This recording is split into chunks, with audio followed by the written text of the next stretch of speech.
Obviously, this man is the all-time leading tackler for the Green Bay Packers. Ty Schmidt, an owner of the Green Bay Packers. Well, Tom Brady was on The Herd with Colin Cowherd just yesterday, chit-chatting about the future of Jordan Love, and listen to what he had to say. Some of these teams, and you look at Jordan Love, who I was watching some of those clips that you had on before I came on, but he had Aaron Rodgers to watch. And that's the best type of training, in my opinion. Watch someone else do it at a very high level and then try to emulate them with your own personality. Maybe a little bit of the misnomer with the draft is that these players can come in and all of a sudden become this great professional player before they've really had the training and the development. So I think we all kind of echo those sentiments. If you look at basically anybody that has seemingly had a little bit, Patrick Mahomes waited 16 games or 15 games, if it was a 16-game season or a 17-game season, I don't recall. He didn't play until the last game whenever they had already secured like the number one seed in the AFC, so they rested Alex Smith. Patrick Mahomes plays against the Denver Broncos. He goes bananas in that game, just like he had been doing in practice, I guess, all year. And they decided to move on from Alex Smith and start Patrick Mahomes, and we all think, holy shit, that's crazy. But he got to watch Alex, and I think he's giving credit to Alex. In that particular conversation, he talks about all the people that helped him before, Drew Bledsoe, and he started going through all the coaches that he was able to watch. And I've always said that if Andrew Luck, who is an incredible quarterback, obviously, if he plays longer, he goes on to be one of the greats of all time. I believe the Colts win Super Bowl. I believe if he goes on to play, if he would have had a chance to watch Peyton for 1 year, just 1 year, watch Peyton off the field, in the meetings, in the building, how you talk to people, what you're allowed to say to coaches. Like, nah, I ain't doing that. Like, you're allowed to do that. I think it would have helped him immensely and maybe even kept him like in the game longer if he was able to do it. But obviously your number one overall pick, the pressure's on you immediately. It's like what happened with Jordan Love, although it had to be miserable to be the topic of conversation in the way that it was. And we've never held that against Jordan Love, obviously, as a show that has had Aaron Rodgers on every single week for the last 4 seasons. But it's like, what a learning situation that was for him. And he also took advantage of it, AJ. You know, not everybody does that. And I think that's a big part of it as well. I think that's the biggest thing right there. He actually seems like he took advantage of it. And Jordan Love was very quiet through the whole process. If you remember they're putting up clips of him, they're going through the bags and throwing the ball into the net, and he's missing the net multiple times, and people are just trying to find a reason of why this guy's not going to work and all of this stuff. And he just kind of stuck to it and never really said a whole lot, at least publicly, and went to work and definitely watched Aaron. And Aaron got to watch Brett, and he talks about that too, how valuable that was. But it's just where we are right now. Like, teams are worried. You got to win now or you're out of there. We're gonna kick you to the curb if you're the coach or whoever you are, GM, whatever it may be.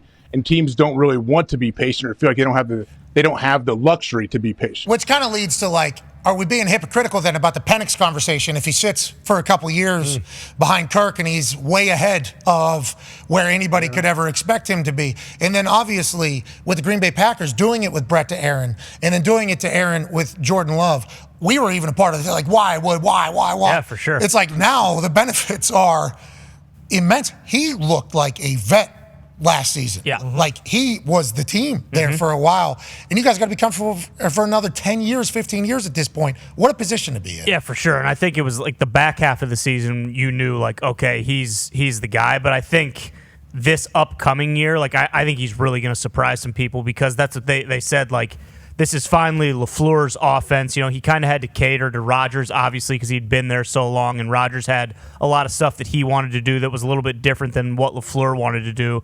But they drafted Jordan Love because he worked so well in what LaFleur was trying to do. And even like the first 8 weeks of the season last year, they kind of had the training wheels on, and I don't think they were super comfortable with throwing everything at him. And then there was just kind of that point where everything changed and was like, okay, he can handle this. He can kind of run this show, and we saw what he did. But I think a big part of this, too, that no one really talks about because everyone has their opinions on Rodgers is you have to give a lot of credit to Rodgers, the way he handled, like, he went out and he did kind of mentor Jordan Love. Like, there was the big thing when Rodgers got drafted, Favre was very public saying, like, hey, listen, it's not my responsibility to get this kid ready, all right? If he wants to watch and learn from me, like, that's one thing, but I'm not going to hold his hand and get him ready to take my job. And I don't want to say Rodgers held Love's hand to get him ready to take his job, but he was very forthright and honest about the fact that, like, hey, it was very awkward and kind of weird and icy with me and Brett, and I don't want that to be the situation with me and Jordan. Like, so if he's open to learning from me, like, I'm going to give him everything I have and bring him along as much as I can, and obviously that's paid dividends. He's going to have to ask questions. I'm not laying out a pitch deck Exactly. to him. Remember that was what I think every veteran in the NFL has said, like, hey, I got to prepare for my job. Like, this is the biggest league on earth. I can't be coach another guy to also prepare for myself. But if he asks questions, I will answer. It's not my job to put together a presentation on how to be a fucking NFL quarterback. Like, that is not the responsibility of me. I don't think that is. And everybody has kind of said that throughout it. Now, this leads to whenever we do draft analysis and we say, this guy's not going to be ready for another year or two. It's like, that should be how it is. Like, you should feel good with Drake May's situation, with what everybody's saying, especially because Jacoby Brissett has been a starter before, has been around in multiple buildings, sees what works, what doesn't work. You would think he would be the perfect setup for Drake May up there for the Patriots. Oh, yeah, it's unbelievable. I couldn't be happier about the status of the Patriots now, especially because when you do look around the division, there are so many good teams just inside with the Jets and Rodgers and all the guys that they added, like Greeny said, and, Josh Allen and the Bills, and now Tua with the guys they're paying down there in Miami. But what you said about Penix and Kirk, the difference is just that all those guys in the past, Rodgers, Bledsoe with Brady, those situations, they already had their guy. Like, they didn't go out that same offseason to get a guy and then draft a quarterback. Like, that's why that situation's so shitty. But in New England, I couldn't be happier. It's a win-win because if Drake May ends up starting, then that means he won the job. I hope he sits, kind of like the Josh Allen thing where Fitzmagic started 11 games and then Josh Allen came in late and still got some games under his belt before going into his second season. But I think the strategy that the Packers have done so well, that Elliott Wolf came over and kind of didn't adopt or bring there on his own, but his philosophy, at least, especially when it comes to drafting guys, receivers, and all those things of that nature, like, as a Patriots fan, you got to be pumped. And if you're a Falcons fan, if this ends up working out, doesn't matter. Who cares? Yeah. When does it work out, though? How many years? 3 years.